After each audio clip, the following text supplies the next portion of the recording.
3 German shepherds was trapped inside a construction pipe. What baby did next left everyone in tears. The sound Tommy heard that morning would haunt his parents forever. What this 5-year-old boy did next will absolutely shock you, and the twist at the end will leave you breathless. Don't forget to like, share, and subscribe, and let us know in the comments where you're watching from.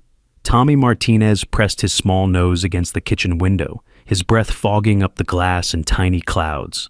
Outside, the morning sun painted golden streaks across their backyard, but something felt different today.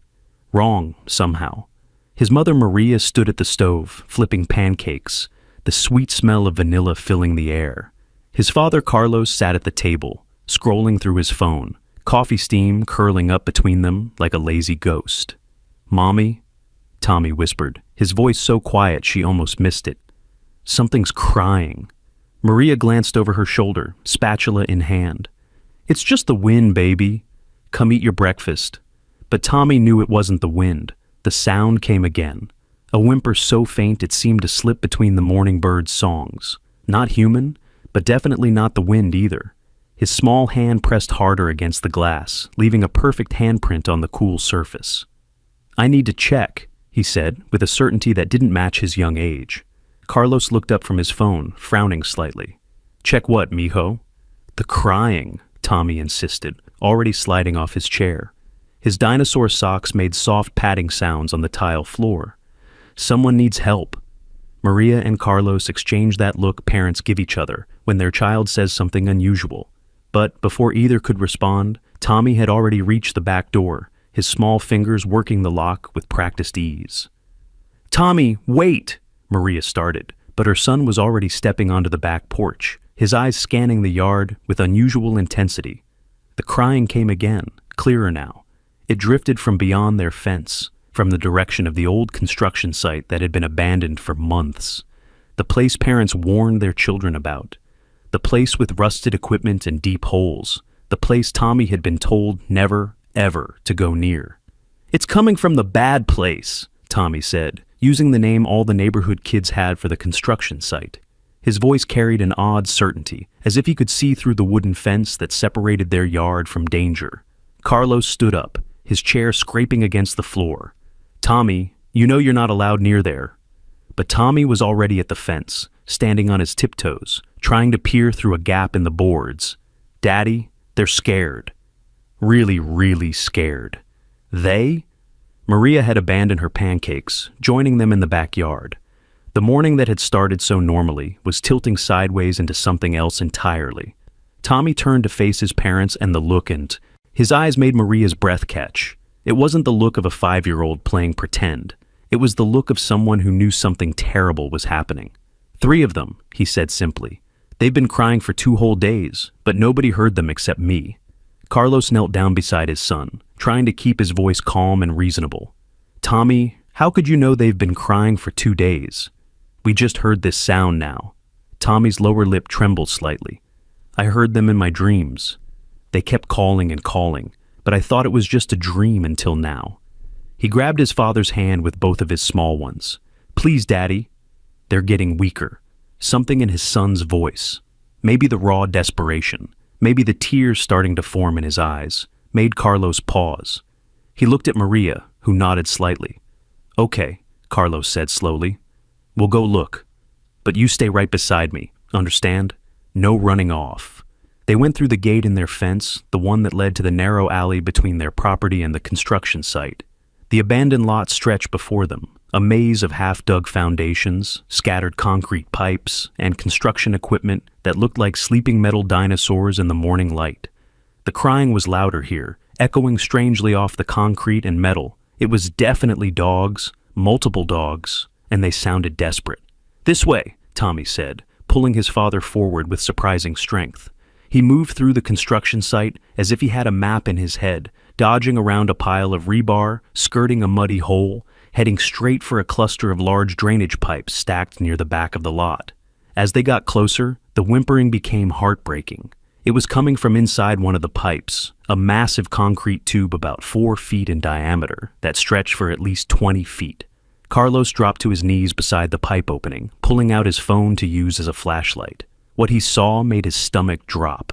Deep inside the pipe, barely visible in the shadows, were 3 German shepherds. They were pressed together, their eyes reflecting the light like amber coins in the darkness. "Oh my God," Maria breathed, crouching beside them. "How did they get in there?" The pipe had partially collapsed on the far end, leaving only a small gap. The dogs must have crawled in from that end, maybe seeking shelter, and now they couldn't get back out. They were trapped. "We need to call someone," Carlos said, already reaching for his phone. "Animal control or the fire department?" "No!" Tommy's voice was sharp, almost panicked. "They said no uniforms. No uniforms or they'll be taken back." Carlos froze, his finger hovering over his phone screen. "What do you mean, they said?" "Tommy, dogs can't talk." Tommy looked at his father with those serious eyes again. "They don't talk with words. They talk with pictures and feelings." He pointed at the largest dog, barely, all visible in the shadows. "That's Scout. He's the big brother. He's trying to be brave, but his paw hurts really bad." His finger moved to a smaller shadow. "That's Luna. She's sick. She needs medicine every day, but she hasn't had it." Finally, he pointed to the third shape. "Bear is the strongest, but he's the most scared because of what happened before." Maria's hand found Carlos's arm, gripping it tightly. How could he possibly know their names? "They told me," Tommy said simply, as if it was the most natural thing in the world. "They've been showing me pictures of the bad place. The place with cages underground." Carlos felt a chill run down his spine, despite the warming morning sun. He looked at his wife, seeing his own confusion and fear reflected in her eyes. Their normal Saturday morning had veered into something impossible, something that couldn't be real, except the dogs were real, trapped and suffering just feet away from them. "Okay," Carlos said, trying to think practically despite the strangeness of the situation. "Let me see if I can reach them." He lay flat on his stomach and started crawling into the pipe. The concrete was cold and damp against his body, and the smell of mud and something worse, fear maybe, filled his nostrils. He made it about 6 feet before his shoulders wedged against the sides. "I can't fit," he grunted, backing out. "The pipe narrows. I'm too big." "I can fit," Tommy said immediately. "Absolutely not," Maria said, her voice sharp with fear. "Tommy, that pipe could collapse. It's too dangerous." "But Luna needs her medicine," Tommy insisted, tears now flowing freely down his cheeks. "She's getting sleepier and sleepier. Scout is trying to keep her awake, but..." He stopped, tilting his head as if listening to something. "She has the sugar sickness. That's what they call it. The kind where you need needles every day." Carlos felt his blood run cold. "Diabetes? The dog has diabetes?" Tommy nodded vigorously. "The bad people didn't give her the medicine because she wouldn't fight. They said she was useless, so they..." His voice broke into a sob. "They threw them away, Daddy. They just threw them away like garbage." Maria pulled out her phone with shaking hands. "I'm calling 911. These dogs need help now." While she made the call, Carlos kept trying to see further into the pipe, talking softly to the dogs. "It's okay, boys. Girl, we're gonna get you out." He could hear them shifting, whimpering, but they seemed too weak or scared to move toward him. Tommy sat cross-legged near the pipe opening, his eyes closed, rocking slightly back and forth. He was whispering something Carlos couldn't quite catch, a steady stream of soft words that seemed to calm the whimpering from inside the pipe. "They're coming," Maria announced, ending her call. "Fire department said 20 minutes. They need to bring special equipment." 20 minutes might be too late for Luna," Tommy said, his eyes snapping open. "She's going into the sleep, the bad sleep that you don't wake up from." Carlos made a decision. "Maria, call your friend from work, the veterinarian, Dr. Kim, right? Maybe she can tell us what to do." While Maria made another call, Carlos noticed movement from the corner of his eye. Their elderly neighbor, Mrs. Chen, was approaching through a gap in the construction fence, her small frame moving carefully over the uneven ground. "I heard the commotion," she said, slightly out of breath. "Is everything all right?" "There are dogs trapped in this pipe," Carlos explained quickly. "We're waiting for the fire department." Mrs. Chen's face creased with concern. "Dogs? I saw a van here 2 nights ago. Very late, maybe 2 in the morning. I couldn't sleep, my arthritis, you know. and I saw them from my window. They dumped something and drove away fast. I thought it was just illegal trash dumping." Tommy looked up at the elderly woman. It was a black van with a dent on the side. The man who drove it had a snake tattoo on his neck. Mrs. Chen's eyes widened. "How could you know that?" It was too dark for me to see such details. "Scout saw it," Tommy said matter-of-factly. He remembers everything about the bad people. He had to protect Luna and Bear.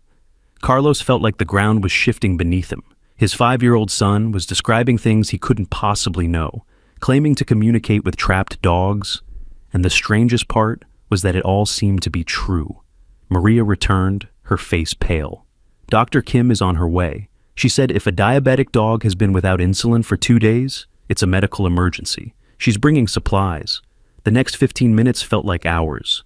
Tommy never moved from his spot by the pipe, continuing his soft, whispered conversation with the dogs.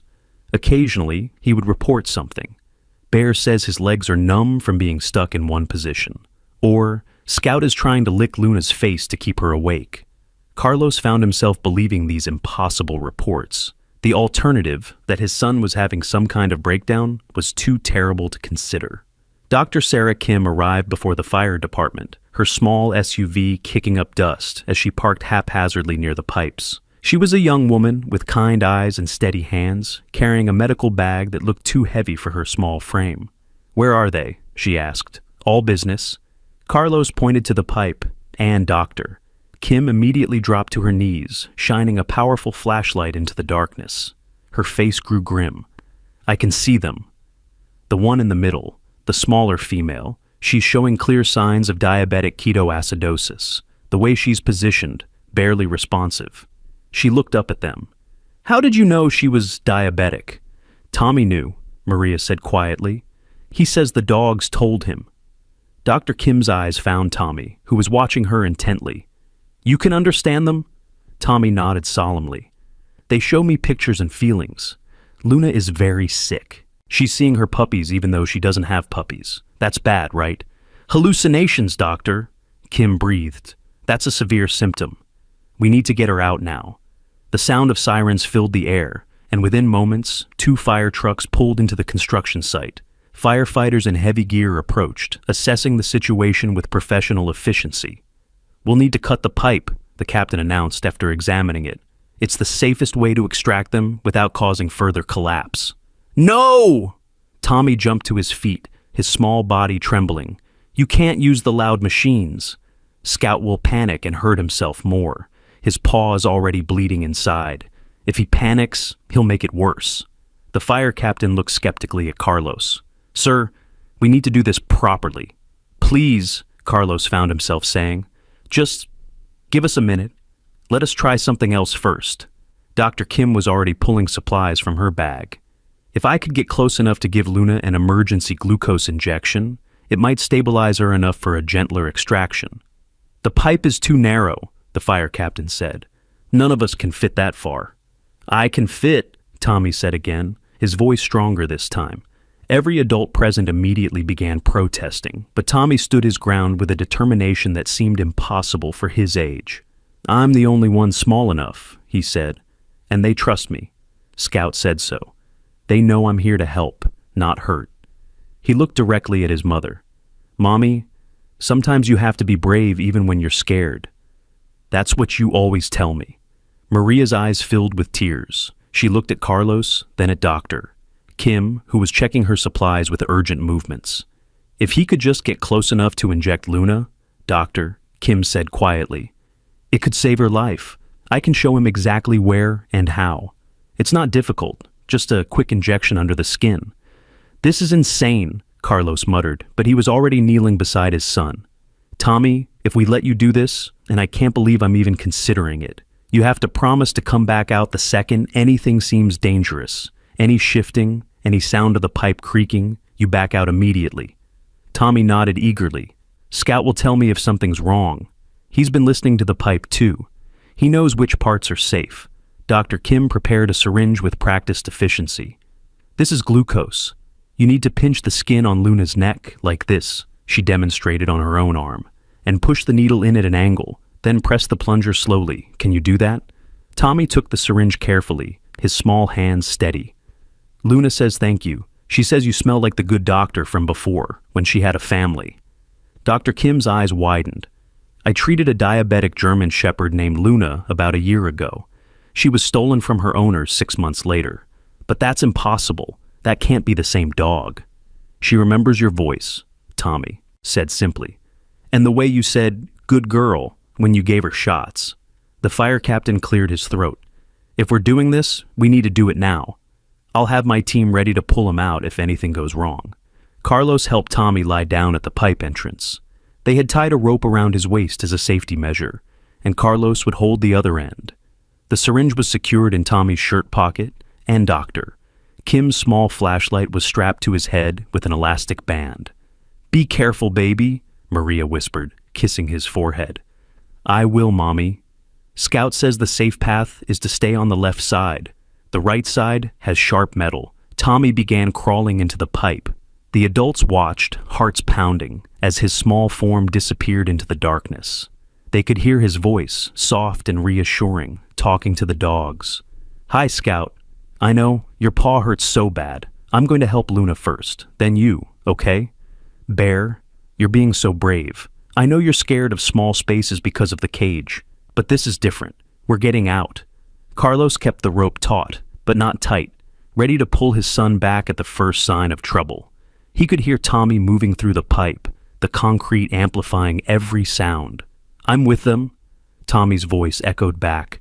Luna is very sleepy. Scout is crying, not with sounds, but with his heart. Tell him to inject her now, Doctor. Kim called into the pipe. Just like I showed you. There was a pause, then Tommy's voice. She didn't even feel it. She's so sick she didn't feel the needle. Is that bad? Just give her the medicine, Doctor, Kim instructed, her voice calm despite the tension in her face. They waited, every second stretching like an eternity. Then Tommy's voice came back, excited. I did it! The medicine is all in. Luna's eyes are looking at me now. She wasn't looking at anything before, but now she sees me. Good job, baby, Maria called, her voice breaking with relief. Now come back out. Wait, Tommy's voice replied. Scout is showing me something. He's moving. Oh! The sound of concrete grinding against concrete filled the air. The pipe was shifting. Tommy, get out now! Carlos shouted, starting to pull the rope. But Tommy's voice came back, urgent but not panicked. No, wait! Scout is pushing something with his good paw. There's another way out. There's a metal grate on the bottom that's loose. He's been working on it for 2 days but couldn't get it open. If you come to the other side of the pipe, where it's collapsed, there's a way.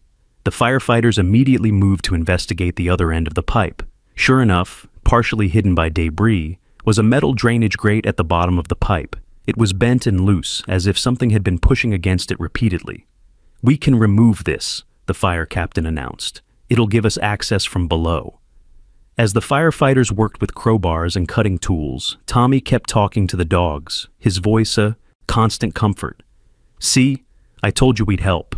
Scout, you're so smart for finding that. Luna, stay awake. The medicine is making you feel better. Bear, we're almost there. Within minutes, the firefighters had removed the grate. The captain himself reached up into the pipe from below, his arms just long enough to reach Bear, who was closest to that end. I've got one, he announced, carefully pulling Bear out. The dog was thin, covered in mud, trembling with fear and exhaustion, but alive. Dr. Kim immediately took Bear, checking him over quickly before wrapping him in a blanket. Dehydrated, malnourished, but stable. The captain reached in again, this time extracting Luna. She was limp but breathing, her eyes half open. Dr. Kim's hands moved over her quickly, professionally. The glucose is working, she announced, but she needs immediate intensive care. Finally, Scout was pulled free. His right front paw was indeed injured, wrapped in what looked like a dirty piece of fabric. As soon as he was out, he tried to stand, looking around frantically. He wants to see Luna and Bear, Tommy called from inside the pipe. He needs to know they're safe. Come out now, Tommy, Carlos called. We have all 3 dogs. Tommy emerged from the pipe feet first, Carlos pulling him the last few feet. His clothes were filthy, his face streaked with dirt and tears, but his eyes were bright with triumph. The moment he was clear, he ran to where Dr. Kim was treating the dogs. Scout, despite his injured paw, limped over to Tommy and pressed his large head against the boy's small chest. "He says thank you," Tommy whispered, his arms wrapping around Scout's neck. "He says they thought they were going to die in there, but then they heard my dreams and called out to me." Mrs. Chen, who had been watching everything with wide eyes, suddenly spoke up. "My grandson needs to know about this. He's a detective with the state police. If these dogs were abused and dumped here, that's a crime." "They weren't just abused," Tommy said, his voice suddenly hard in a way that no 5-year-old's voice should be. "They were made to fight. Scout shows me a place underground with cages and a ring where dogs have to hurt each other while people watch and laugh." Dr. Kim looked up sharply from where she was administering fluids to Luna. "Dog fighting rings are major felonies. If that's true—" "It's true," Tommy insisted. "Scout remembers everything. The man who runs it, the man with white hair who wears fancy suits. He has a big house with a red door on Warehouse Street. Scout knows because they drove past it every day on the way to the bad place." Carlos and Maria exchanged shocked looks. Warehouse Street was on the industrial side of town, known for abandoned buildings and shady businesses. "Tommy," Maria said carefully, "how could Scout know the street name?" "He doesn't know the words," Tommy explained patiently, "but he shows me the pictures. The old factory with the broken windows, the yellow fire hydrant on the corner, the billboard with the lady selling cars. I know that street. We drive past it to get to Grandma's house." The fire captain had been listening to all this with increasing concern. "If there's really a dog fighting operation in this town, we need to report it immediately." "My grandson will want to hear about this directly," Mrs. Chen said, already pulling out her phone. "Jake has been investigating animal abuse cases. This could be the break he's been looking for." As she made her call, Dr. Kim focused on stabilizing the 3 dogs. Luna was responding to treatment but would need intensive care. Bear was dehydrated but otherwise physically okay, though he trembled constantly. Scout's paw was infected and would need surgery, but he refused to leave Tommy's side. "We need to get them to my clinic," Dr. Kim announced. "Luna needs 4 insulin and fluids. Scout needs that paw treated before the infection spreads." "We'll take them," Carlos said immediately. "We'll pay for whatever they need." Dr. Kim looked at him kindly. "That could be expensive, several $1,000s at least." "They called to my son for help," Carlos said firmly. "We're not abandoning them now." As they prepared to transport the dogs, Tommy suddenly grabbed his father's arm. "Daddy, something's wrong." Scout is scared, not about the vet, about something else. A sleek black SUV with tinted windows had pulled into the construction site. It moved slowly, deliberately, like a predator stalking prey. It stopped about 50 feet away, engine running. "Everyone stay calm," the fire captain said quietly, his hand moving to his radio. The driver's door opened and a man stepped out. He was tall, well-dressed in an expensive suit despite the Saturday morning hour. His hair was silver white, styled perfectly. His shoes gleamed as he walked across the dusty ground. Tommy made a small sound of fear and pressed himself against his father's legs. Scout, despite his injuries, moved to stand between the man and Tommy, a low growl building in his throat. "Good morning," the man said, his voice smooth as silk. "I believe you found my dogs." "These dogs were abandoned and trapped in a pipe," Carlos said, his arm protectively around Tommy. "They nearly died." The man's smile didn't reach his eyes. "A unfortunate misunderstanding. They escaped from my training facility 2 nights ago. I've been searching everywhere for them." "Training facility?" Dr. Kim stood up, her eyes hard. "These dogs show signs of serious abuse. Scout's paw has an infected bite wound. That's not from training." "Dogs can be rough with each other," the man said dismissively. He pulled out his phone. "I have all their paperwork right here. Registration, veterinary records, proof of ownership." "That's not true," Tommy burst out. "You stole Luna from her real family. You made Scout fight even when he didn't want to. You—" "What an imaginative child," the man interrupted, his eyes fixed on Tommy with an intensity that made Carlos step forward protectively. "Children do have such vivid fantasies." "Mr. the fire captain prompted. "Kruger, Vincent Kruger." He showed his phone screen to the captain. "As you can see, these are registered as training animals for my security company. They're quite valuable. Mrs. Chen's grandson had arrived during this exchange, a young man in civilian clothes but with the bearing of law enforcement. "I'm Detective Jake Chen," he announced, showing his badge. "State Police. What seems to be the situation here?" Kruger's expression tightened slightly. "No situation, Detective. Just collecting my property." "These dogs are injured and need immediate medical care, Doctor," Kim interjected. "They're going to my clinic." "I have my own veterinarian," Kruger said coolly. "I'll take them from here." Scout's growl grew louder. Luna, despite her weakness, tried to crawl closer to Tommy. Bear pressed himself against Mrs. Chen's legs, trembling. "The dogs seem afraid of you," Detective Chen observed. Kruger's smile was cold. "They're trained to be wary of strangers. It's part of their security training." Tommy suddenly spoke up, his voice clear and strong. "Scout says you're lying. He says your real name isn't even Kruger. He heard the other bad men call you the Collector because you collect dogs that can fight." The man's face went very still. "That's quite enough from the child. I'll be taking my dogs now." "I don't think so," Detective Chen said, stepping forward. "These dogs are evidence in a potential abuse case. They'll go with Doctor Kim for medical treatment while we investigate." Kruger's jaw tightened. "You have no grounds. I have a report of abandoned animals, clear signs of abuse, and a witness," the detective gestured to Tommy, "who has provided specific information about potential criminal activity. The word of a child who claims dogs talk to him." Kruger laughed, but it sounded forced. "No judge would take that seriously." "Maybe not," Detective Chen agreed, "but they'd take the evidence seriously. Dr. Kim, please document all injuries thoroughly. Photograph everything." Kruger took a step toward Tommy, and Scout immediately placed himself between them, his injured paw be damned. The dog's teeth were bared, his growl now a serious warning. "Interesting," Detective Chen noted. "The dog you claim to own seems very protective of this child he supposedly just met." "Tommy," Kruger said, ignoring the detective and focusing on the boy, "you have a very special gift, don't you?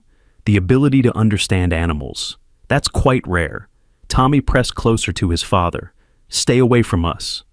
"I could help you develop that gift," Kruger continued, his voice taking on an almost hypnotic quality. "I have a whole facility full of animals. Imagine what you could learn." "You hurt them," Tommy said, tears streaming down his face. "Scout shows me what you did. The dark room where you make them angry, the needles that make them mean, the fights where—" His voice broke. "That's enough!" Carlos said sharply, picking Tommy up. "Stay away from my son." Kruger's mask finally slipped, revealing something cold and dangerous underneath. "You have no idea what you're interfering with. This is bigger than some stray dogs." "Is that a threat?" Detective Chen asked, his hand moving to his hip, where Carlos could see the bulge of a concealed weapon. Kruger straightened his tie, composing himself. "Simply an observation. I'll be in touch with my lawyers." He looked directly at Tommy. "We'll be seeing each other again, young man. Count on it." He walked back to his SUV, but before getting in, he made a phone call. Though they couldn't hear the words, his gestures were angry, sharp. "We need to get these dogs to safety now, Doctor," Kim said urgently. "If he really is involved in dogfighting, he won't give up easily." Detective Chen nodded. "I'll escort you to the clinic. Then I need to take statements from everyone, especially Tommy." As they prepared to leave, Tommy whispered something to Scout, who was being carefully loaded into Dr. Kim's SUV. The dog's tail, which had been tucked between his legs since Kruger appeared, gave a small wag. "What did you tell him?" Maria asked. "That we won't let the bad man take them back," Tommy said. "And that—" He paused, looking uncertain for the first time. "What is it, baby?" "Scout says there are others. Lots of others, still trapped in the bad place." Tommy's eyes were haunted in a way no 5-year-olds should be. "He says we have to help them too, or they'll die like his friend Max did last week." The adults fell silent, the weight of what they might be facing settling over them like a heavy blanket. This wasn't just about 3 dogs anymore. This was about something much bigger, much darker. As the convoy of vehicles left the construction site, Dr. Kim's SUV with the dogs, the Wilson family car, Detective Chen's unmarked vehicle, none of them noticed the second black SUV that pulled out from a hidden spot and began following at a distance. Tommy did notice, though, Or rather, Scout noticed and told Tommy, but the boy was too tired, too overwhelmed to say anything. He just held his mother's hand tighter and closed his eyes, trying not to see the images Scout was sharing. Images of a warehouse with a red door, of cages stacked 3 high, of dogs with dead eyes and scarred bodies. The sun was fully up now, beating down on the construction site they had left behind. The concrete pipe sat empty, just another piece of abandoned equipment. But the rusty stains on the concrete inside, the claw marks where desperate paws had scraped against the sides, the small piece of fabric Scout had torn from his own wound to try to mark their location. These silent witnesses remained. At Dr. Kim's clinic, the real work began. Luna was immediately hooked up to IVS, her blood sugar dangerously low, despite the emergency glucose Tommy had administered. Bear was sedated to treat his dehydration and malnutrition safely. Scout refused sedation, insisting through Tommy that he needed to stay alert to protect his siblings. "I've never seen anything like this, Doctor," Kim murmured as she worked. "The way they respond to Tommy, it's like they truly are communicating." Detective Chen was taking notes, his expression grim. "Tommy, I need you to tell me everything Scout has shown you about where they were kept." Tommy sat on a small stool, Scout's head in his lap, despite the dog being on an examination table. His small fingers gently stroked the German Shepherd's ears as he spoke. "It's underground," he began, his voice distant. "You go through the red door and downstairs that smell like fear. There are 20 cages, maybe more. Some are empty because those dogs already died. The floor is concrete with drains for the blood." His voice hitched. "Take your time," Maria said softly, though her own face was pale. "They don't feed them every day," Tommy continued, "only enough to keep them alive but hungry. Hungry dogs fight harder, the bad men say." Scout tried not to fight. He would just defend himself, never attack. That made them angry. They said he was worthless. "What about Luna?" Detective Chen asked gently. "She was supposed to be a bait dog," Tommy said, then looked confused. "I don't know what that means, but Scout shows me pictures of smaller dogs being put in the ring with bigger ones to make the big ones feel strong." Dr. Kim made a sound of disgust. "Bait dogs are used to train fighters. They usually don't survive long. But Luna got sick," Tommy continued. "Her sugar sickness meant she collapsed a lot. So they decided to throw her away. Scout and Bear protected her. They're from different families, but in the bad place, they became family." "Can Scout show you exactly where this place is?" Detective Chen asked. Tommy closed his eyes, his face scrunching in concentration. There's a big building with broken windows, a factory that doesn't make things anymore. The red door is on the side, not the front. There's a camera above it and a man who sits in a car outside all the time. That could be any of a dozen abandoned factories in the warehouse district," the detective muttered. "Wait," Tommy said, his eyes still closed. Scout remembers a sound. Every day at noon, a bell rings 3 times. An old bell, like at a church, but not a church. Detective Chen's eyes widened. The old Riverside mill. They never disconnected the shift bell. It still rings at noon from the automated system. His phone rang. He answered, his face growing increasingly grim as he listened. "Understood. I'll be right there." He hung up and looked at the adults. "We have a problem. Kruger's lawyers are already filing paperwork claiming the dogs are stolen property. They are seeking an emergency court order to have them returned immediately." "But they're injured," Dr. Kim protested. "Luna could die if she's moved right now." "I know, but Kruger has connections. Judge Morrison is reviewing the petition now. He's known for favoring quick returns of property." The detective's disgust at the word was evident. "They can't take them," Tommy said, his voice rising in panic. "Scout says if they go back, Kruger will kill them for escaping. He'll make an example of them, so the other dogs never try to run." Carlos stood up, his jaw set. "Then we need our own lawyer. Now?" "I know someone," Mrs. Chen spoke up from where she'd been quietly sitting in the corner. "My nephew David. He's a civil rights attorney, but he also does animal welfare cases. Pro bono for situations like this." As calls were made and plans discussed, Tommy never left Scout's side. The big German Shepherd, despite his own pain, kept his eyes fixed on Luna's still form on the next table, watching her chest rise and fall with each breath. "He's counting," Tommy said suddenly. What? Dr. Kim asked. Scout. He's counting Luna's breaths, making sure she doesn't stop breathing. He did that in the pipe too, for 2 whole days. Dr. Kim's eyes misted. In 20 years of veterinary practice, I've never seen such devotion between unrelated dogs. They're not unrelated, Tommy said firmly. Not anymore. Scout says trauma makes its own families. The ones who survive together belong together. A commotion outside made everyone tense. Through the clinic window, they could see 2 police cruisers pulling up. But these weren't Detective Chen's state police. These were local cops. Stay calm, Detective Chen said, though his hand moved to his weapon. Let me handle this. 2 officers entered, their faces professionally blank. We have an order from Judge Morrison, the senior officer announced. The 3 German Shepherds are to be returned to their registered owner immediately. That's impossible, Doctor. Kim stepped forward. I haven't even finished treating them. One is in critical condition. Not our problem, ma'am. We have our orders. Detective Chen showed his badge. State Police. These animals are evidence in an ongoing investigation. The local officer's expression didn't change. With all due respect, Detective, Judge Morrison's order supersedes your investigation until you have formal charges filed, which I understand you don't. This is wrong, Carlos said, moving protectively closer to Tommy and Scout. These dogs were dying. My son saved them. Sir, please don't make this difficult, the officer warned. Tommy suddenly stood up, his small body trembling, but his voice strong. You can't take them. Scout knows things. He knows about the other dogs, the ones still trapped. He knows about the men who come to watch the fights, important men with badges and suits.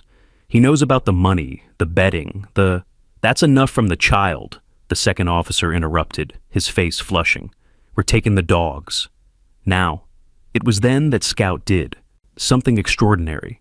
Despite his injured paw, despite the pain he must have been in, he stood up on the examination table, not aggressively, not threateningly, but with a dignity that made everyone stop.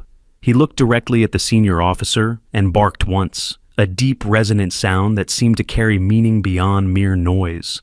The officer actually stepped back. What's wrong with that dog? He's trying to tell you something, Tommy said urgently. He says you were at the fights 2 weeks ago. You bet on a dog named Crusher but lost when the other dog, Titan, won.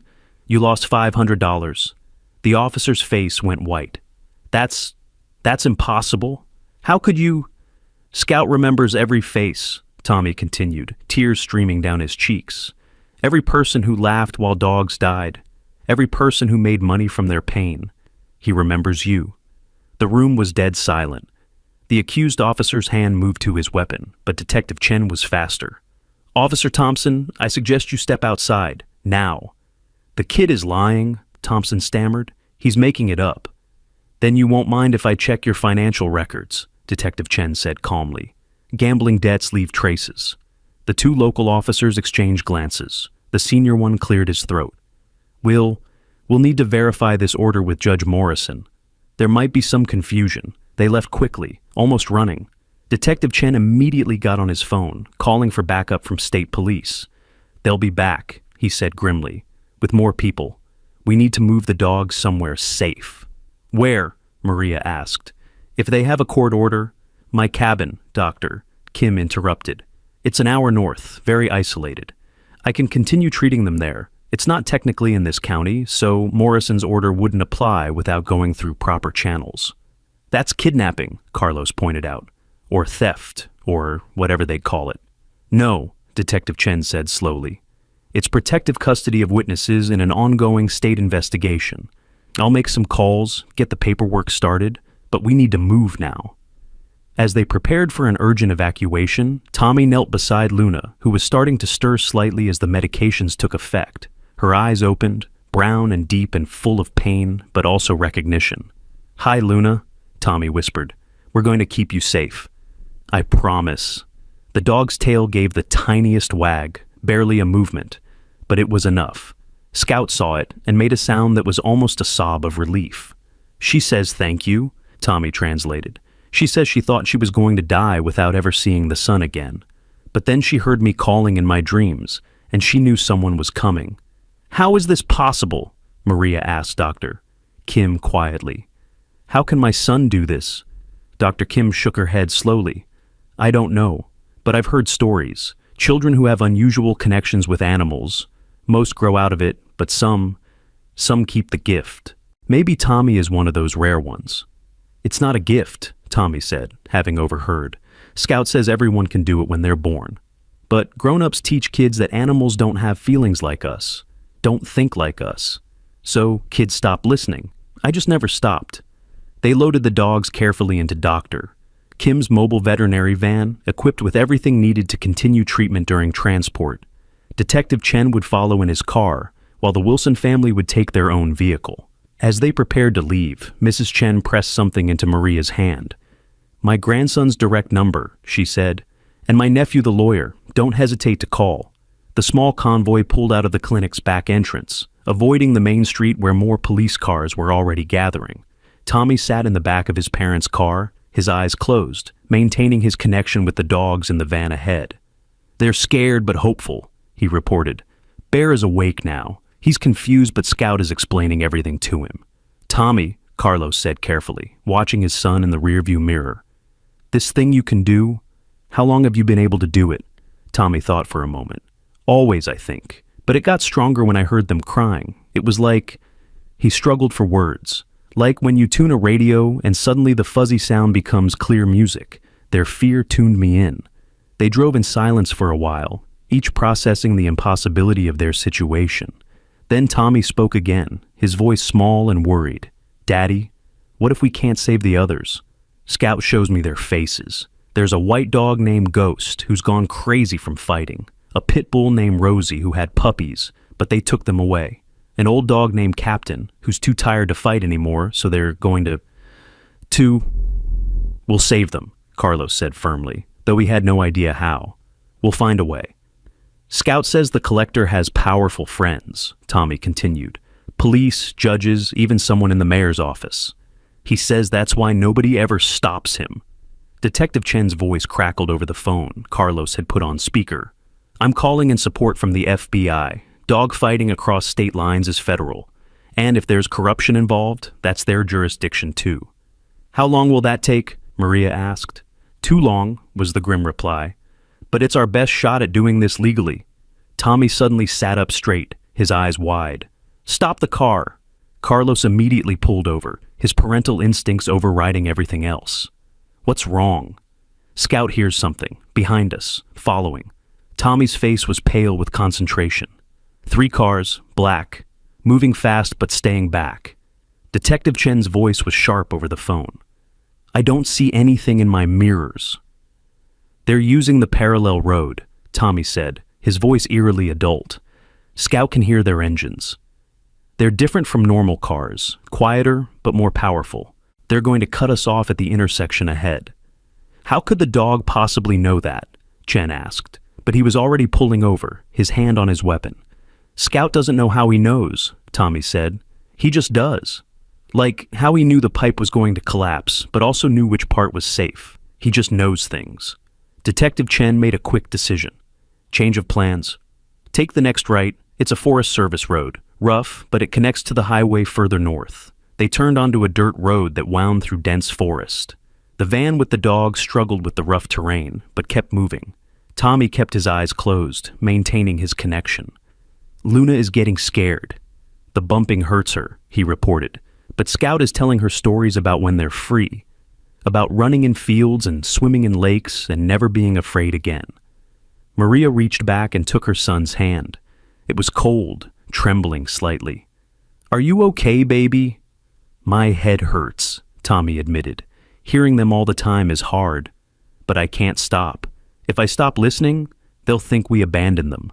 The forest road seemed endless, winding through increasingly dense trees. Then, without warning, they emerged onto a paved highway. Detective Chen immediately turned north, the others following. We lost them, he reported over the phone. But they'll figure out where we went soon enough.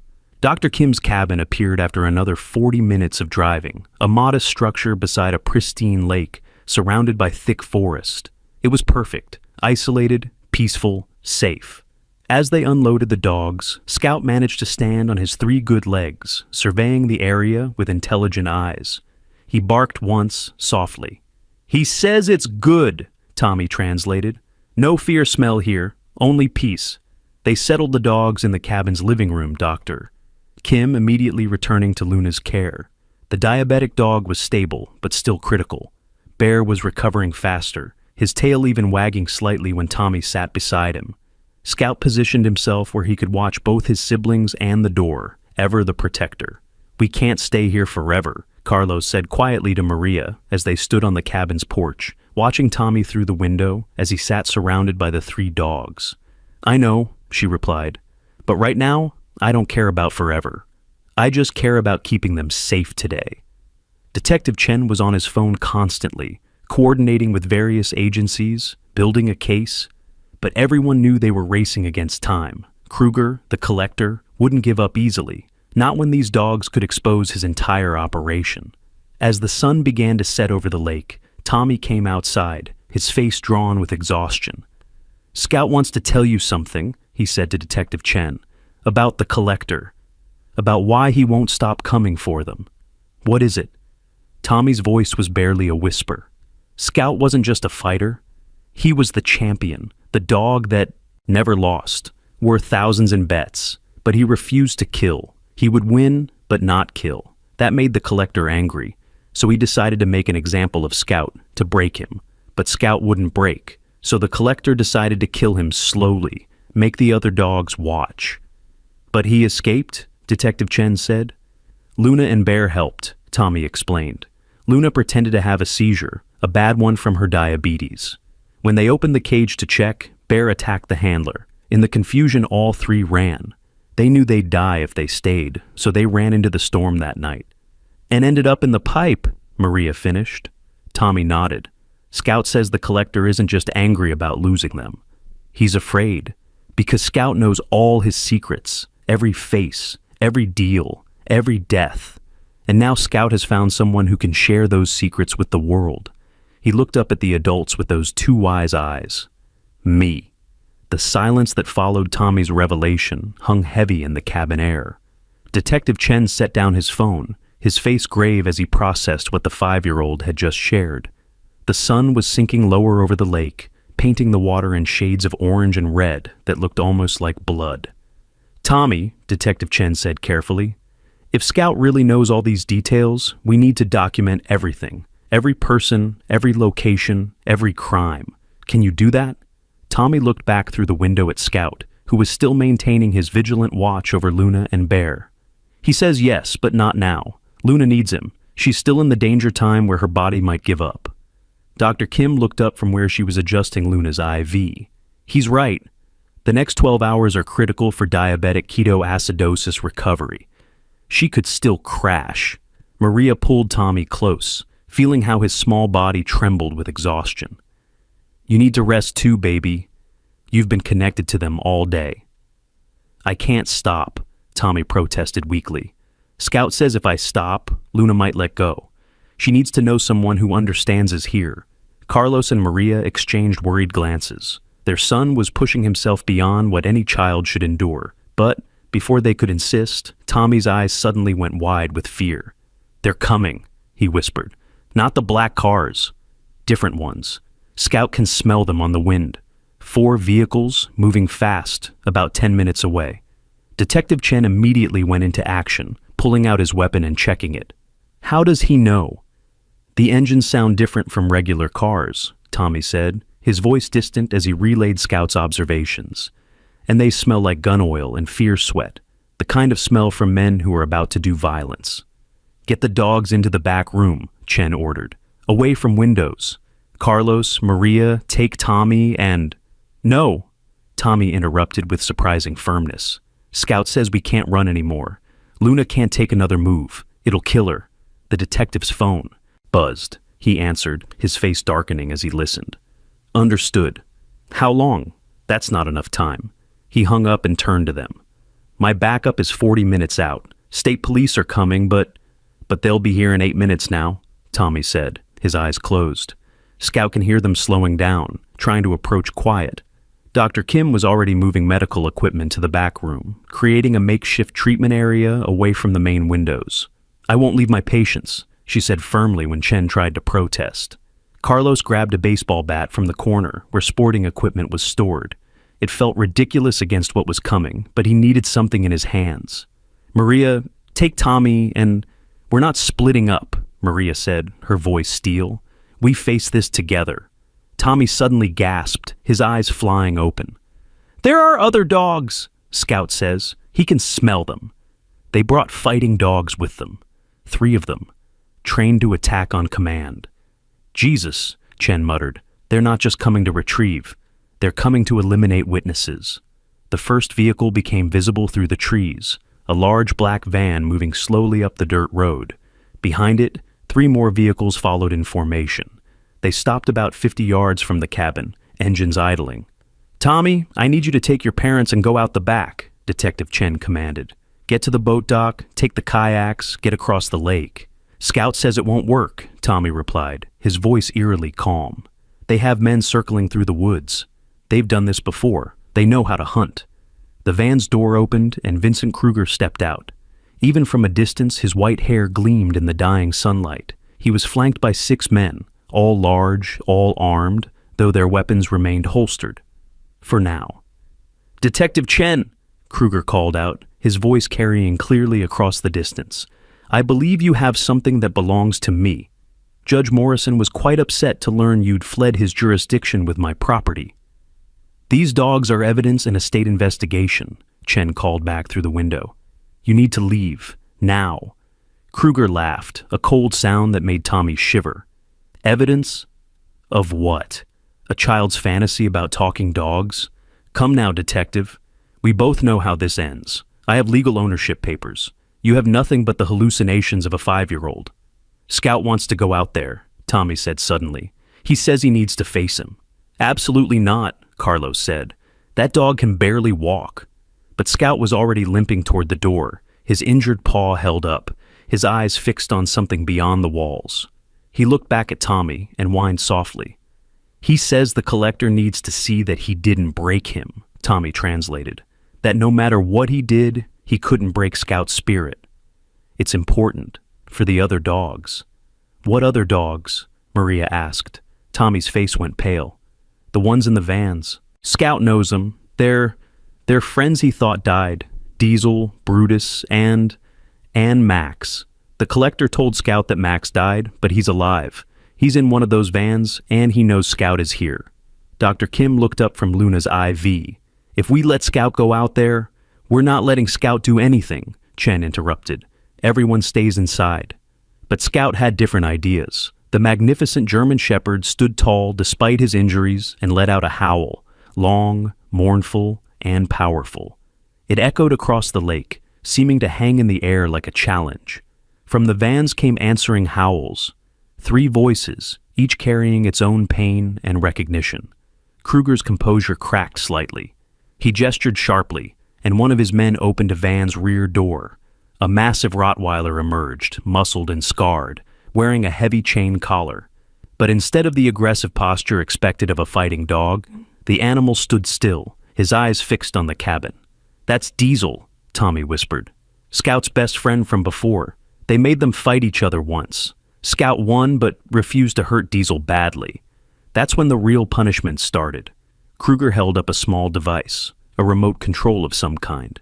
"Diesel here has been retrained since Scout's departure. He's quite obedient now. Would you like a demonstration?" He pressed a button, and Diesel yelped, his body convulsing. An electric collar, Tommy realized with horror. Scout's growl was unlike anything they had heard before, deep, primal, filled with rage. He threw himself against the door, his injured paw forgotten. "He says to let him out," Tommy sobbed. "He says he'll go back if they just don't hurt his friends anymore." "That's exactly what Kruger wants," Chen said. "Scout is worth thousands to him, maybe more." 50,000 actually, Kruger called out, as if he'd heard them. "That's what Scout's worth in the ring. Undefeated in 47 fights. Do you have any idea how rare that is? But it's not about the money anymore. It's about respect, order, showing the others what happens when you run." Tommy suddenly straightened, his tears stopping. Scout says to tell him about Chicago. What? Chen looked confused. Tell him about Chicago. July 15th, 3 years ago. The senator's son. The video. Detective Chen's eyes widened. How could Scout know? Just say it, Tommy insisted. Chen moved to the window. Kruger. Scout remembers Chicago. July 15th, 3 years ago. The senator's son. He remembers everything. The effect was immediate. Kruger went rigid, his face draining of color. One of his men stepped forward, whispering urgently in his ear. What's Chicago? Carlos asked quietly. Tommy's voice was distant, relaying Scout's memories. A special fight. Private. Very expensive to watch. The senator's son liked to hurt the dogs himself. After they were too injured to fight, Scout saw him kill a young pit bull named Angel with his hands, while everyone watched and did nothing. My God, Maria breathed. Scout remembers every face, Tommy continued. Every person there, where they stood, what they said, what they did. The collector knows that if Scout could tell someone what he saw, the whole operation would collapse, Chen finished. Not just the dog fighting. The blackmail, the corruption, everything. Kruger had recovered his composure, but there was something different in his stance now. Desperate. Bring out the boy, he commanded. The one who claims to speak with dogs. I want to see this miracle for myself. Not happening, Carlos said immediately. Then I'll send Diesel in to fetch him, Kruger replied coldly. And I assure you, this new version of Diesel won't be as gentle as Scout remembers. Tommy stood up, his small jaw set with determination. I'll talk to him from here, through the window. Before anyone could stop him, Tommy had climbed onto a chair and opened the window a crack. His voice carried clearly in the evening air. You're scared of Scout, he said simply. You're scared because he knows what you really are. Not a businessman, not a trainer, just a man who hurts things that can't hurt you back. Kruger's laugh was harsh. Quite the philosopher for a kindergartner. Tell me, boy, what exactly does Scout tell you? Tommy closed his eyes, and when he spoke again, his voice carried an otherworldly quality. He says you weren't always evil. You had a dog once, when you were young, a German shepherd named King. You loved him, but your father killed him to teach you that love was weakness. Kruger took an involuntary step backward. Scout says that's why you hate him most, Tommy continued, because he reminds you of King. Strong but gentle, powerful but kind. Everything your father beat out of you.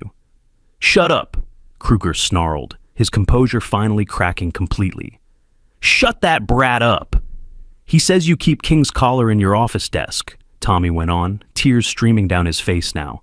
You look at it sometimes and remember when you could feel things. Before you became like your father. One of Kruger's men, a younger man with nervous eyes, stepped forward. Boss, maybe we should... Kruger backhanded him viciously. We're finishing this. Now. He raised the remote toward Diesel again. But something extraordinary happened. Diesel, the retrained fighter, sat down. Simply sat down and refused to move. Get up, Kruger commanded, pressing the button. Diesel yelped, but remained seated, his eyes fixed on the cabin where Scout's scent drifted through the window. From the other vans, more howls arose. The other fighting dogs, sensing something, beginning to resist. Scout's telling them something, Tommy said in wonder. He's telling them they don't have to obey anymore. That pain ends, but freedom is forever. That's impossible, Doctor. Kim breathed. Dogs can't communicate complex ideas like that across distance. They're not using words, Tommy explained. They're sharing feelings, memories. Scout is showing them his memories of the last 2 days, of humans who helped instead of hurt, of gentle hands and soft voices, of choosing not to fight. One of Kruger's men suddenly spoke up. Boss, we've got company. Vehicles approaching from the south. Detective Chen's backup. Still 20 minutes out at least.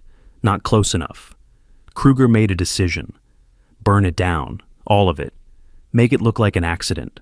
Propane explosion, cabin fire, tragic loss of evidence. There are people in there, one of his men protested. I don't care, Kruger snapped. Do it. But as 2 men moved toward the vehicles to get equipment, Diesel stood up. Not aggressively, but deliberately placing himself between the men and the cabin. The other two fighting dogs were released, Brutus and Max, and instead of attacking, they flanked Diesel, forming a barrier. "What are you doing?" Kruger screamed at them. "Attack! Kill!" The dogs didn't move. Tommy's voice carried across the growing darkness. "Scout says you forgot something important. Dogs remember kindness longer than they remember pain.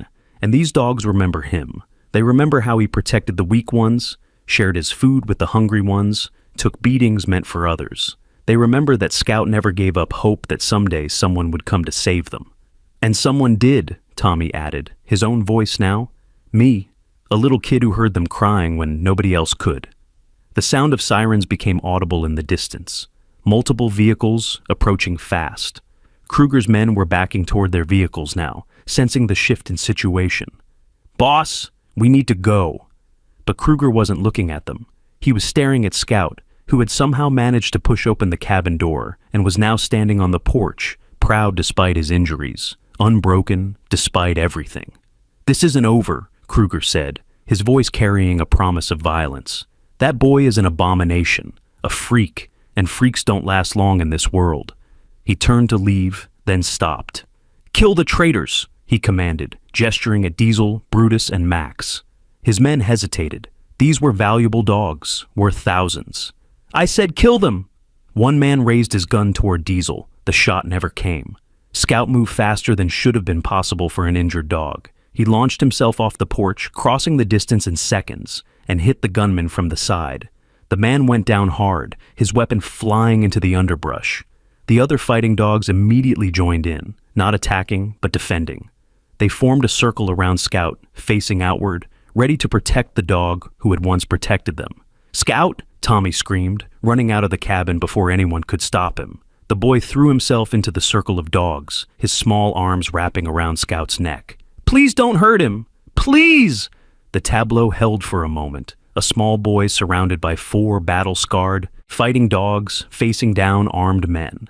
It should have been terrifying. Instead, it was somehow beautiful.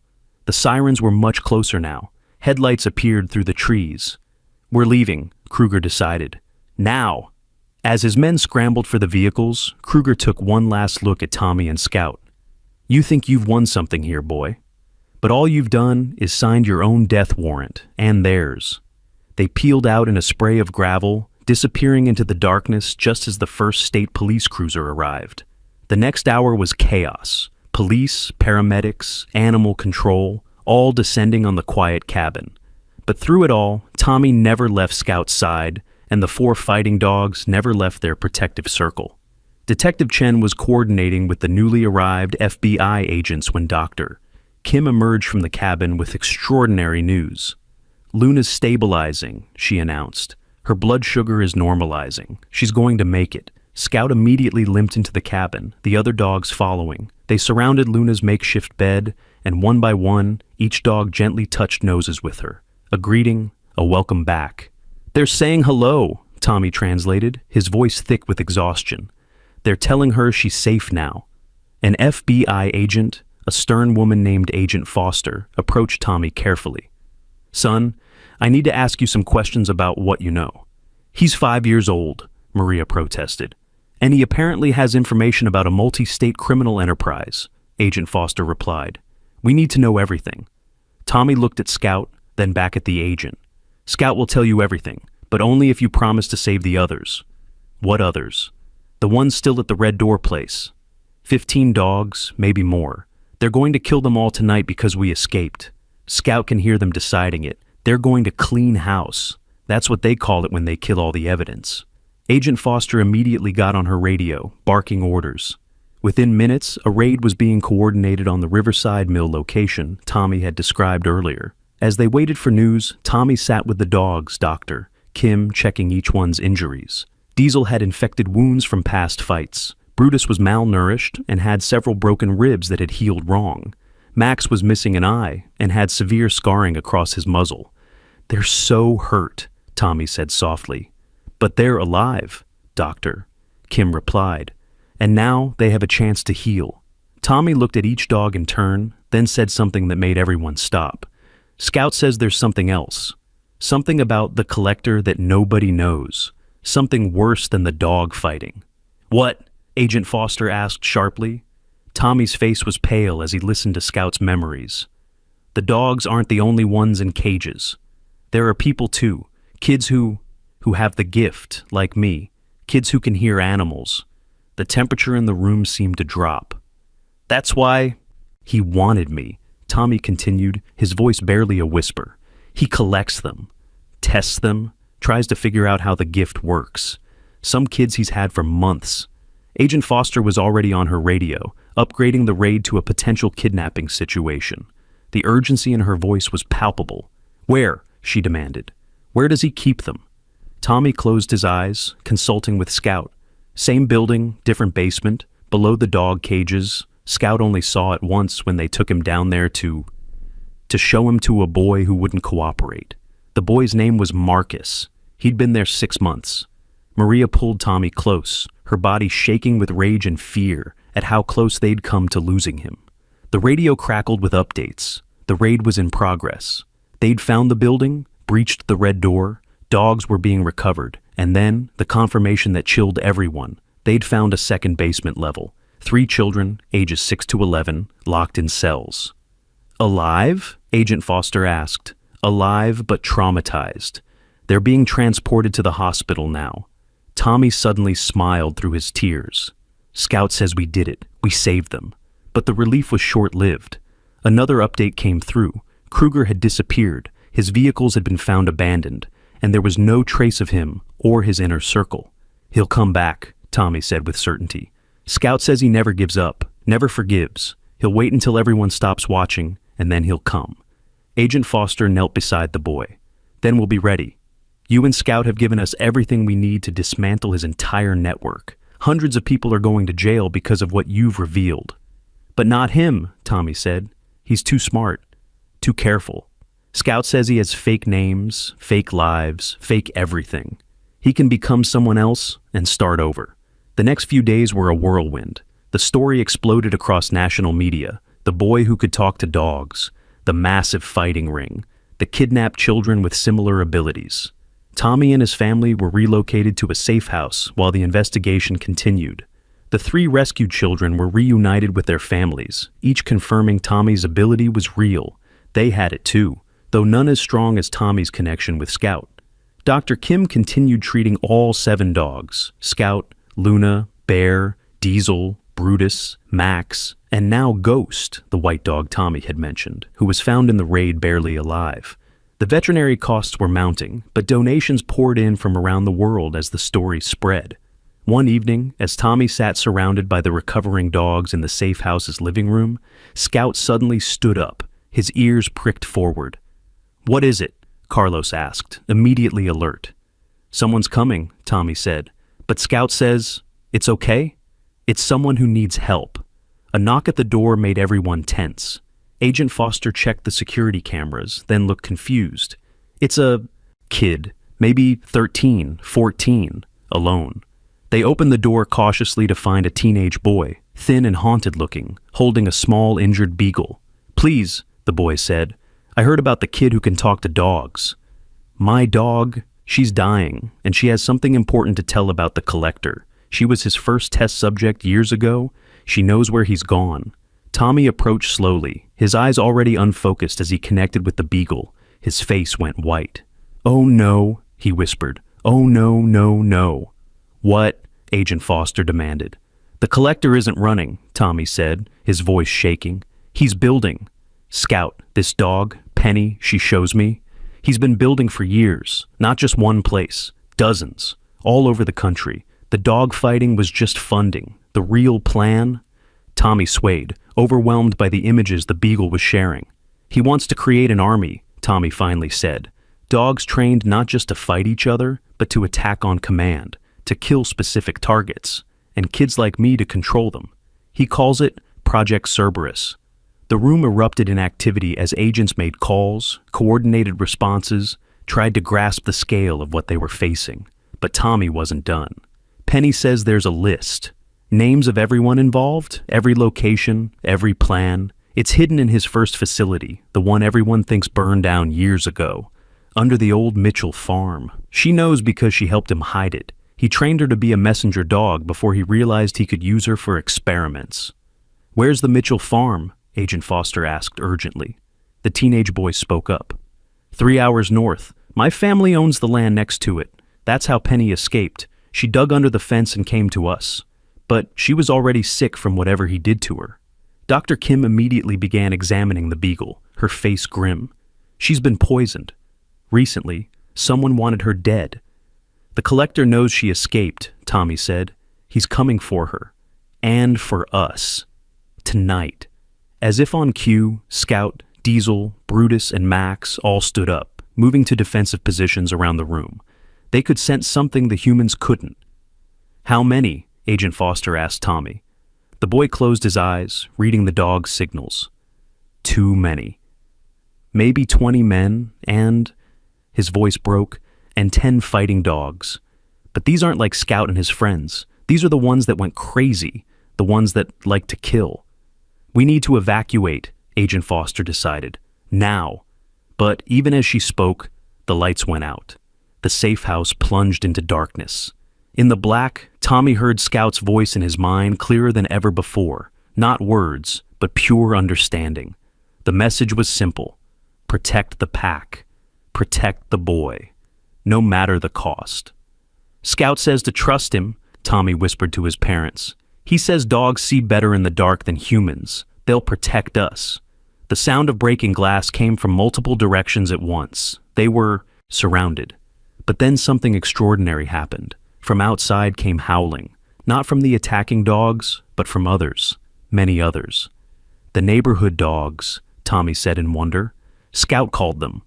Like before, at the construction site, but more. Every dog within 5 miles is coming. The attacking force hadn't expected resistance from multiple directions. Their carefully planned assault fell apart as dozens of local dogs responded to Scout's call, creating chaos in the darkness. In the confusion, Agent Foster managed to get the Wilson family, the teenage boy, and the injured dogs out through a secret exit she'd prepared for just such an emergency.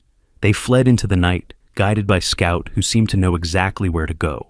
Behind them, the battle raged, not between humans, but between dogs, those who chose to follow the collector's cruel commands, and those who chose to answer Scout's call for help.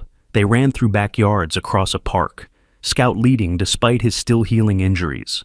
Luna and Bear struggled to keep up, but Diesel and Brutus flanked them, helping support their weight. "There!" Agent Foster pointed to a veterinary emergency clinic. "We can shelter there and call for backup." They burst through the doors, startling the night staff. Dr. Kim, who had been treating Penny, quickly explained the situation. The clinic went into lockdown. As they waited for reinforcements, Tommy sat with Penny, the dying beagle. She was weak, barely conscious, but her eyes were fixed on his with urgent intensity. "She wants to tell me more," Tommy said, "about the collector's past, about why he does this." Through Penny's fading memories, Tommy saw flashes of a younger Kruger, working at an animal shelter, genuinely caring for dogs. Then something changed, a trauma, a loss, something that twisted his love into something dark. "He had a son," Tommy whispered. "A son who had the gift, like me, but stronger. The boy could make animals do anything, just by thinking it. But something went wrong. The boy tried to stop a dog fight, tried to make all the dogs stop fighting at once. The strain, it killed him. Kruger blamed the gift, said it was a curse. He decided to understand it, control it, weaponize it so no one could ever be hurt by it again." "He's insane," Maria breathed. "He's in pain," Tommy corrected softly. "Scout says broken hearts sometimes break everything they touch, but that doesn't make it okay. It just makes it sad." Penny whimpered softly, her breathing labored. Tommy stroked her gently, tears streaming down his face. "She says she's sorry," he translated.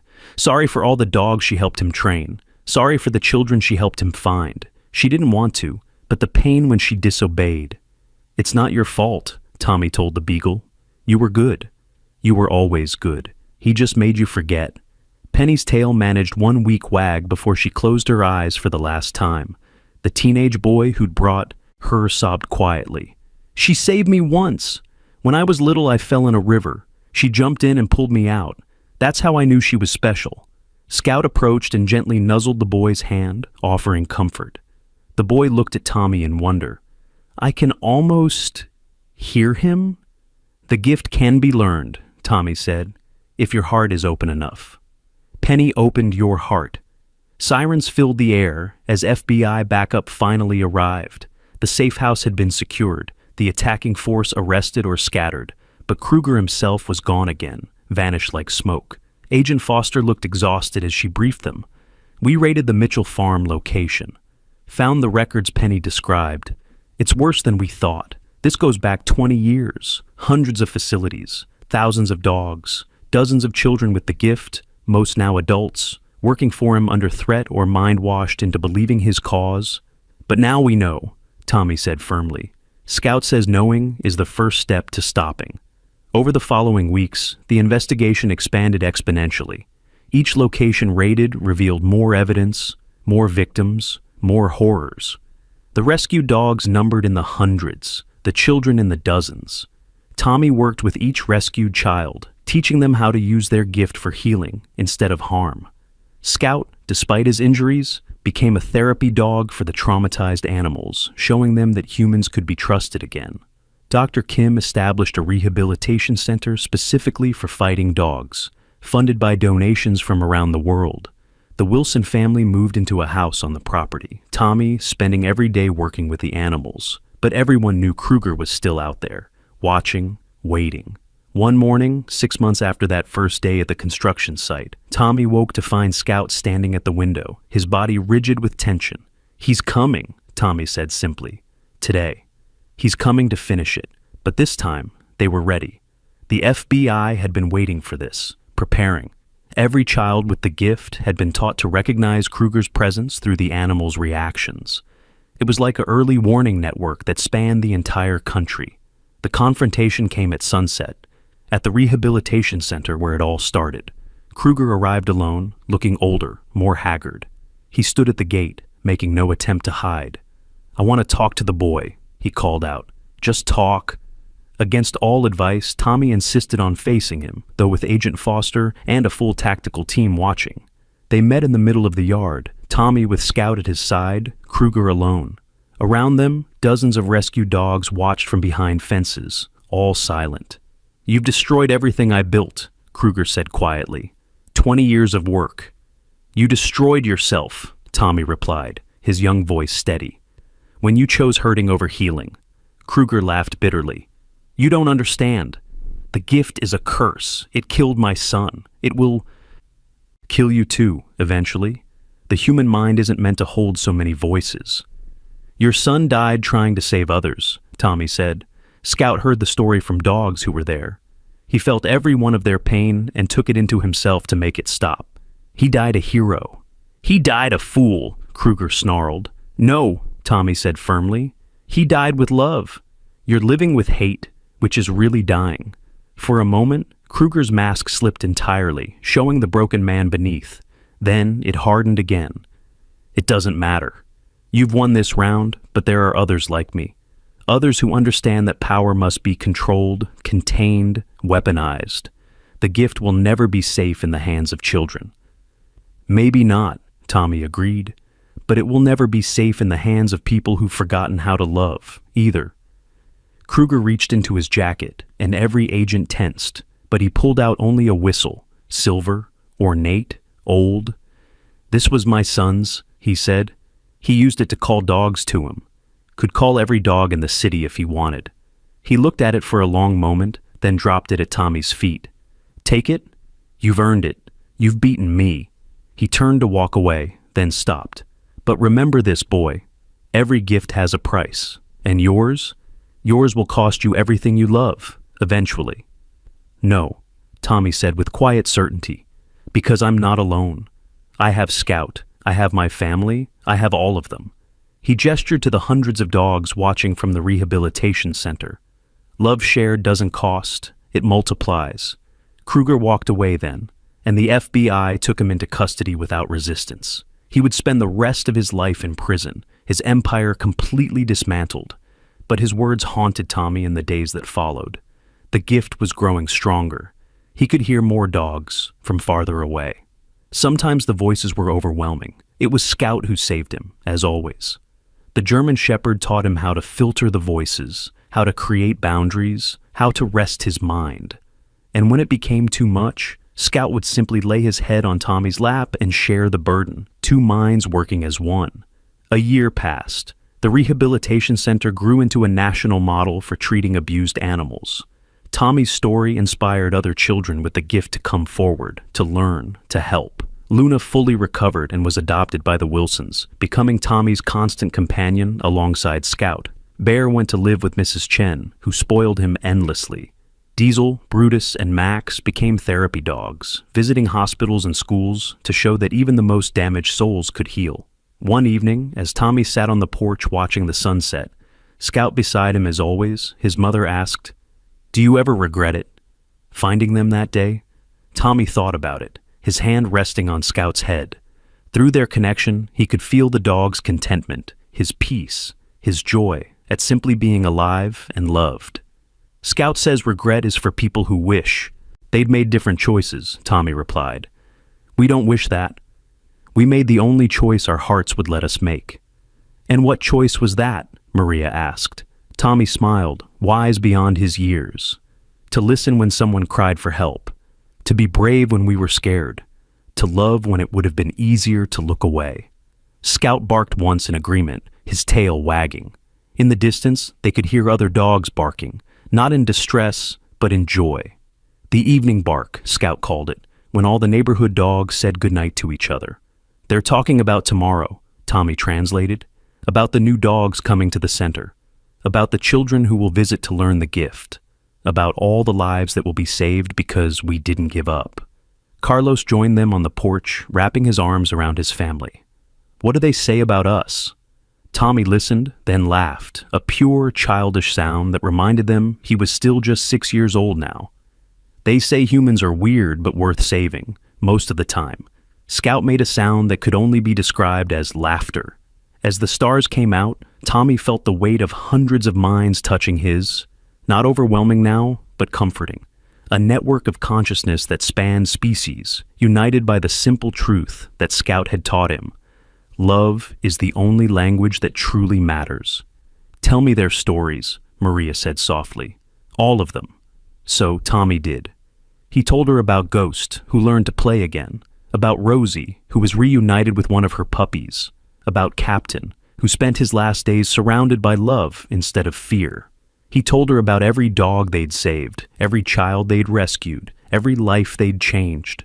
And Scout listened, adding his own memories to the telling, the fear that became hope, the pain that became healing, the loneliness that became family. We did good, didn't we, Scout? Tommy asked when the stories were done. Scout licked his face, which Tommy correctly interpreted as, we did what needed doing. That's all anyone can do. The next morning brought new challenges. 3 more fighting dogs were rescued from a small operation in another state.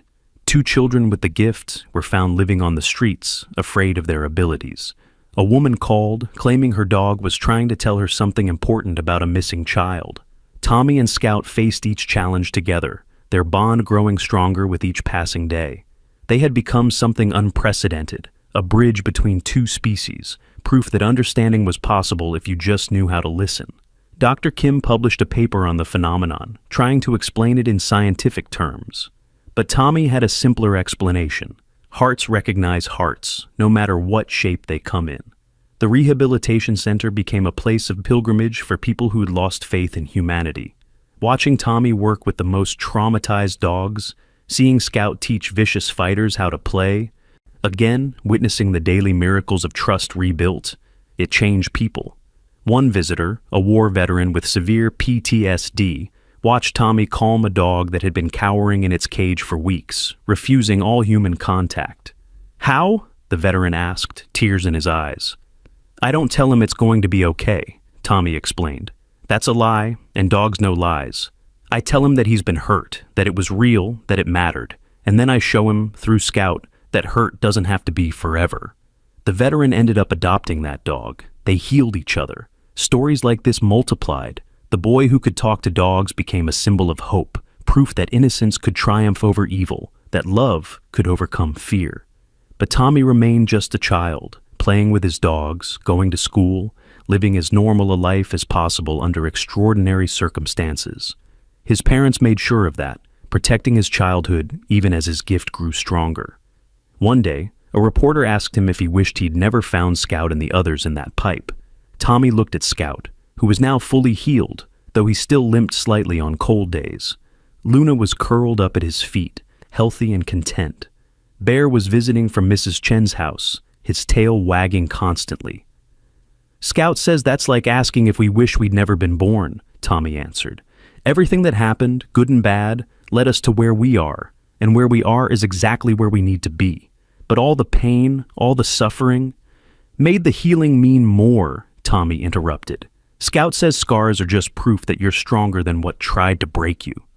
The reporter left with tears in her eyes, another life touched by the simple wisdom of a boy and his dog. Years would pass. Tommy would grow up, his gift evolving, but never overwhelming him because Scout was always there to share the load. He would become a veterinarian like Dr. Kim, specializing in traumatized animals. He would marry another person with the gift, someone who understood the voices. They would have children who could hear animals from birth, a new generation of bridges between species. But all of that was in the future. For now, Tommy was just a 6-year-old boy sitting with his dogs, listening to their stories, sharing their joys and sorrows. "Scout," Tommy said one evening as they watched the stars come out. The dog looked at him, those amber eyes full of understanding. "Thank you for calling to me. Thank you for not giving up." Scout pressed his head against Tommy's chest, right over his heart. The message was clear. "Thank you for hearing. Thank you for answering." In the distance, a dog howled, not in pain or fear, but in celebration. Another dog had been rescued, another life saved. The network of voices that Tommy could hear grew by one more soul declaring its freedom. "We're not done yet, are we?" Tommy asked. Scout's tail wagged, and Tommy heard his answer as clearly as if it had been spoken aloud.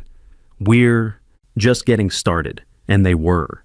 Every day brought new rescues, new challenges, new miracles.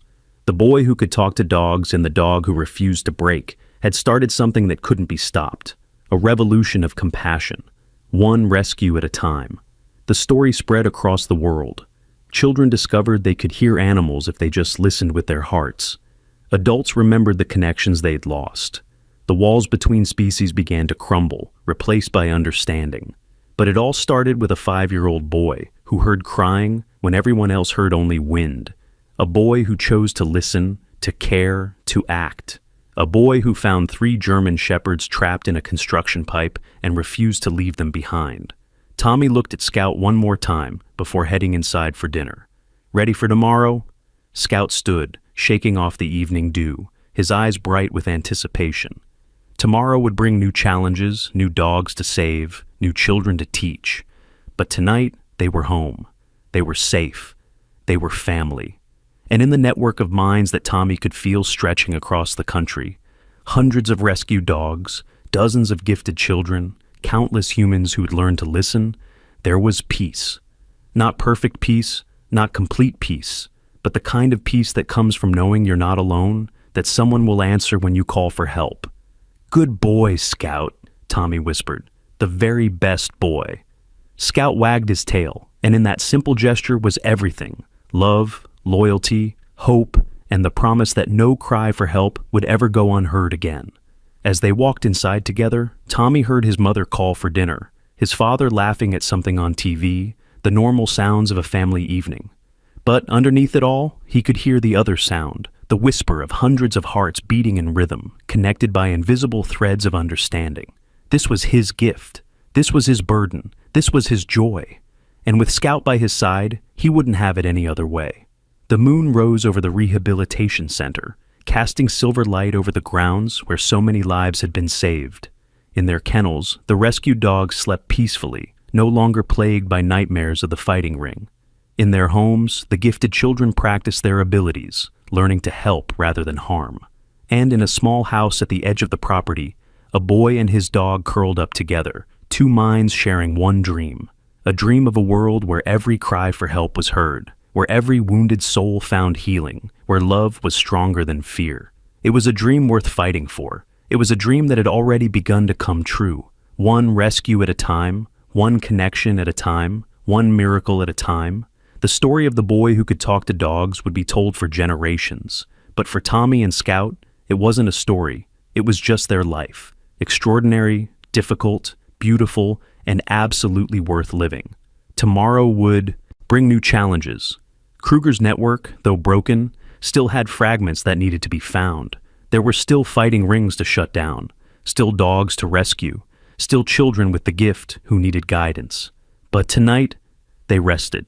Tonight, they were just a boy and his dog, best friends who had saved each other and, in doing so, had saved so many more. And in the silence of the night, if you listened very carefully, not with your ears, but with your heart, you could hear it, the sound of hope spreading, one heartbeat at a time, across a world that was finally learning to listen. If this story touched your heart, if you believe in the power of compassion and the unbreakable bond between humans and animals, please like, share, and subscribe. Comment below and tell us where you're watching from, and share your own stories of the amazing animals in your life. Together, we can spread awareness about animal abuse and the importance of listening to those who cannot speak for themselves. Remember, sometimes the smallest voices carry the most important messages. We just have to learn how to listen. Don't forget to subscribe for more incredible true stories that will restore your faith in humanity and the amazing connections that exist between all living beings. Thank you for watching, and remember, every act of kindness, no matter how small, can change a life forever.